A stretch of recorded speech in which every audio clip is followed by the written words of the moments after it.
চট্টগ্রাম মহানগরীর বাকলিয়া এলাকায় র্যাব ৭-এর বিশেষ অভিযানে ৪০ কেজি গাঁজাসহ ৪ জন মাদক কারবারিকে আটক করে ১১ আগস্ট বিকেলে সিবিসি-৩ চাঁদগাঁও ক্যাম্পের অভিযানে সেনোয়ারা বেগম, আব্দুল করিম, দিলদার বেগম, আনোয়ারা বেগমকে আটক করা হয়।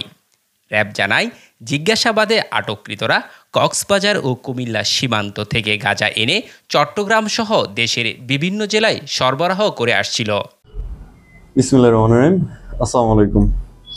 আমরা আজকে সকালবেলা একটি তথ্য পাই যে পূর্ব বাকলিয়া এলাকায় ৪০ কেজি গাঁজার একটি চালান ঢুকেছে। পরবর্তীতে আমি আমার সঙ্গীয় ফোর্স সহকারে উত্তর এলাকায় আনুমানিক বিকাল ৩টা ৪০ নাগাদ একটি অপারেশন পরিচালনা করি এবং অত্র এলাকা থেকে আমরা ৪০ কেজি গাঁজা এবং এই মাদক কারবারি ৪ জনকে গ্রেফতার করতে সক্ষম হই।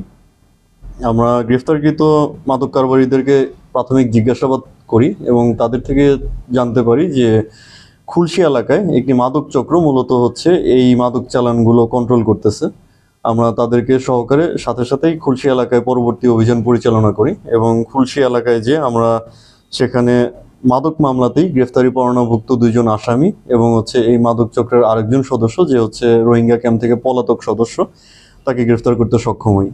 আমরা গ্রেফতারি পরোয়ানাভুক্ত আসামিদেরকে তাদের সংশ্লিষ্ট থানায় হস্তান্তর করব এবং হচ্ছে জব্দকৃত গাঁজা এবং হচ্ছে মাদক কারবারিদেরকে ওই বাকলিয়া থানায় হস্তান্তর করব। এদিকে পৃথক আরেক অভিযানে চট্টগ্রামের নতুন ব্রিজ টোল প্লাজা এলাকায় জেদ্দা এক্সপ্রেস নামের একটি বাস চালক হতে আরও ২,০০০ পিস ইয়াবা পাওয়া যায়। র্যাব আরও জানায়, চলমান মাদক বিরোধী অভিযান আরও জোরদার সক্রিয় করা হবে। গ্রেফতারকৃতদের বিরুদ্ধে আইনগত ব্যবস্থা সহ সংশ্লিষ্ট থানায় হস্তান্তর করা হয়েছে।